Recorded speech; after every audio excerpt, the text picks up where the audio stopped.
پھر وراثت کا ایک نظام تھا. یہ خود قرآن پاک میں اللہ تعالیٰ نے حکم دیا کہ ایک آدمی کو جتنا بھی اس نے بچا لیا ہے پوری زندگی میں تو وہ پھر ڈیوائڈ کریں. تو اس کا ترجمہ ہی میں آپ کے سامنے عرض کر دیتا ہوں. آپ کے لیے ماں باپ اور اقربا جو کچھ چھوڑے اس میں مردوں کا بھی ایک حصہ ہے، اور آپ کی ماں باپ اور اقربا جو کچھ چھوڑے اس میں سے خواتین کا بھی ایک حصہ ہے، خواہ ترکہ کم ہو یا زیادہ، ایک متعین حصے کے طور پہ. لیکن تقسیم کے موقع پر جب قریبی رشتہ دار یتیم مسکین وہاں آ جائیں تو ان میں سے ان کو بھی کچھ دے دیا کرے اور ان سے بھلائی کی بات کیجیے. ان لوگوں کو ڈرنا چاہیے کہ اگر اپنے پیچھے ناتما بچے چھوڑتے تو ان کے بارے میں انہیں بہت کچھ اندیشے ہوتے. چاہیے کہ اللہ سے وارننگ کر لیں اور ہر معاملے میں سیدھی بات کریں. سنو خبردار ہو، یہ حقیقت یہ کہ جو لوگ یتیموں کا مال ناحق کھاتے ہیں وہ اپنی پیٹ میں آگ ہی بھرتے ہیں اور عنقریب وہ دوزخ ہی کے بھڑکتی آگ میں پڑیں گے. تو قرآن پاک میں یہ بتایا گیا کہ جب بھی فوت ہوئے جو صاحب تو ان کا جتنا ایسٹ ہے وہ سب ڈیوائیڈ کرنا ہے. تو بتا دیا ماں باپ رشتہ داروں میں کریں اور پھر اس کے ساتھ کوئی اور رشتہ دار یتیم مسکین کو بھی کچھ دے دیں. تو یتیموں کے اگینسٹ کچھ نہیں کرنا آپ نے. پھر اب اپنی فیملی کے بارے میں بھی اللہ تعالیٰ نے فارمولا بتا دیا کہ تمہاری اولاد کے بارے میں اللہ تعالیٰ تمہیں ہدایت دیتا ہے کہ لڑکے کا حصہ 2 لڑکیوں کے برابر ہے. پھر اگر اولاد میں صرف لڑکیاں ہی ہوں اور وہ 2 یا 2 سے زیادہ ہوں تو انہیں ترکے کا 2/3 یعنی 66.67% دیا جائے، اور اگر ایک ہی لڑکی ہو تو اس کا آدھا 50% ان کا.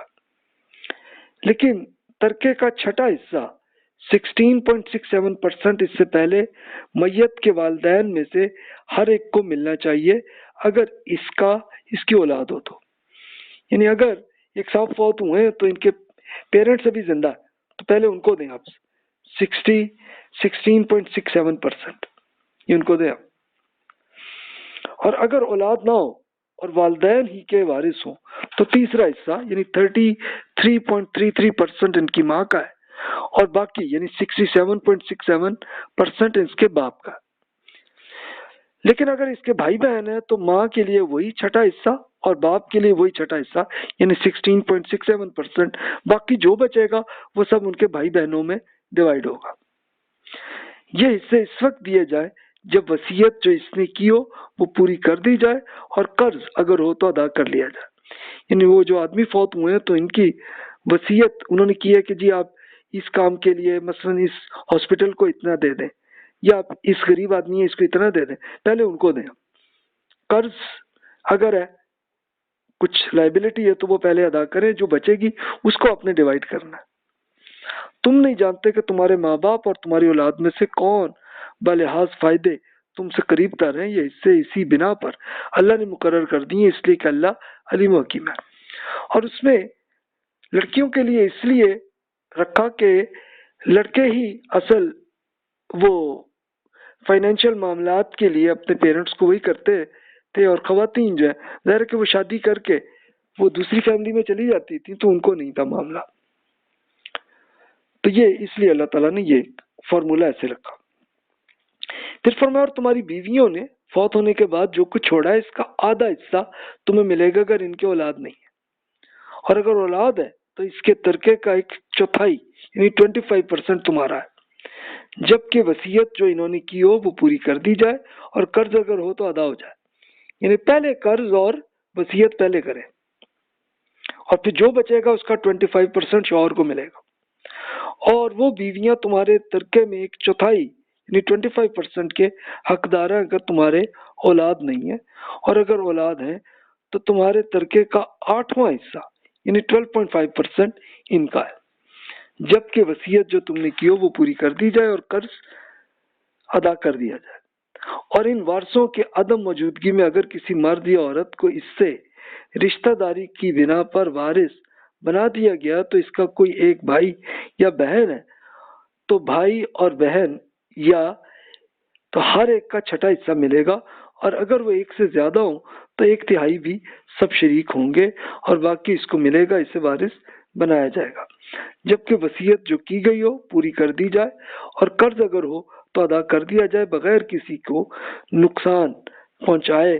یہ حکم ہے اللہ کی طرف سے، اور اللہ جاننے والا ہے اور وہ بڑا نرم خو ہے۔ اس کے لیے میں یہ عرض کروں گا، آپ ایزیوم کر لیں اپنے آپ کو کہ لیٹ سپوز آپ کے پاس $1 ملین ہے اور آپ فوت ہو گئے، خدا نخواستہ، تو اب آپ کے فیملی میں کون آپ کے بیٹا، بیٹیاں، بیگم یا آپ کے شوہر ہو سکتے ہیں، یا آپ کے پیرنٹس زندہ ہیں تو وہ ہوں، اور اگر بچے نہیں ہیں سرے سے تو ان کی جگہ پہ پھر وہ حیثیت بن جاتی ہے آپ کے بھائی بہنوں کی۔ تب سوچ لیں ان کو کتنا کتنا ملنا ہے، اور یہ بھی سوچ لیں کہ آپ نے اگر وصیت کر دی ہے کہ جی میں مروں تو اس فلاں ایک کچھ انسٹیٹیوٹ کو یا کچھ ہاسپٹل کو یا کسی مسجد کو اتنی رقم دینی ہے تو وہ پہلے جائے گی، اس کے بعد آپ ڈیوائڈ کریں۔ تو یہ کیلکولیٹ آپ خود کر لیں۔ تو یہ دیکھیے اس طرح سے کیسے کیلکولیٹ ہوا ہے کہ ہر آدمی نے کچھ کمایا بھی ہے، سیو بھی کیا ہے، تو تب بھی ڈیوائڈ کتنا ہوتا ہے۔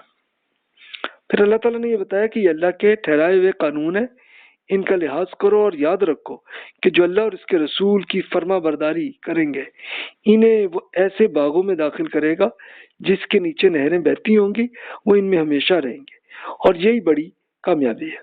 اور جو اللہ اور اس کے رسول کو نافرمانی کریں گے اور اس کے ٹھہرائے قانون سے آگے بڑھیں گے تو انہیں وہ آگ میں ڈالے گا جس میں وہ ہمیشہ رہیں گے، اور ان کے لیے رسوا کر دینے والے سزا ہوگی۔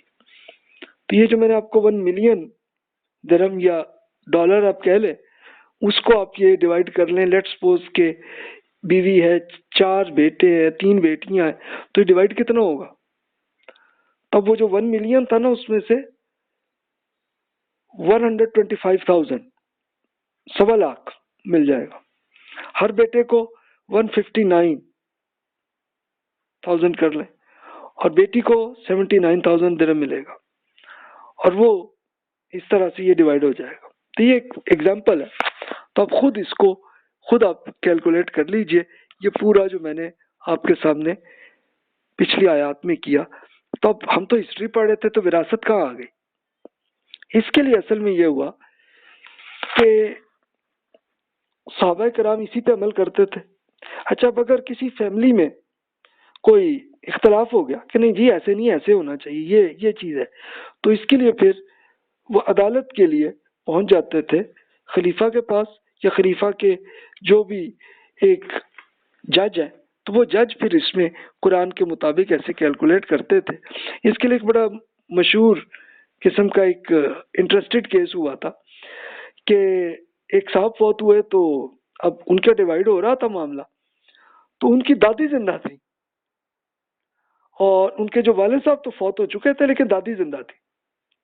تو وہ آئیں اور ابو بکر صدیق رضی اللہ عنہ خلیفہ تھے، انہوں نے پوری سچویشن بتائی کہ جب بتاؤ جی قرآن میں وہ کیسے اس کو کیلکولیٹ کریں گے۔ تو انہوں نے پھر یہ اجتہاد کیا کہ بھی اگر والد ہی فوت ہو چکے ہیں، یعنی ابھی جو جن کی میت ہے اس کے والد فوت ہوئے لیکن دادی زندہ ہے، تو بھی وہ دادی کو پھر وہی ملے گا کہ جو ان کے والد کو ملنا تھا۔ تو وہ اجتہاد کر لیا اور مل گیا ان کو، تو ایسے سلسلہ چلتا رہا۔ اب عہد صحابہ میں جو معیشت کی ہم سٹڈی کر رہے تھے، اس کے لیے کیا ڈیولپمنٹ ہوئی ہے، اب ہم اس کی بات کرتے ہیں۔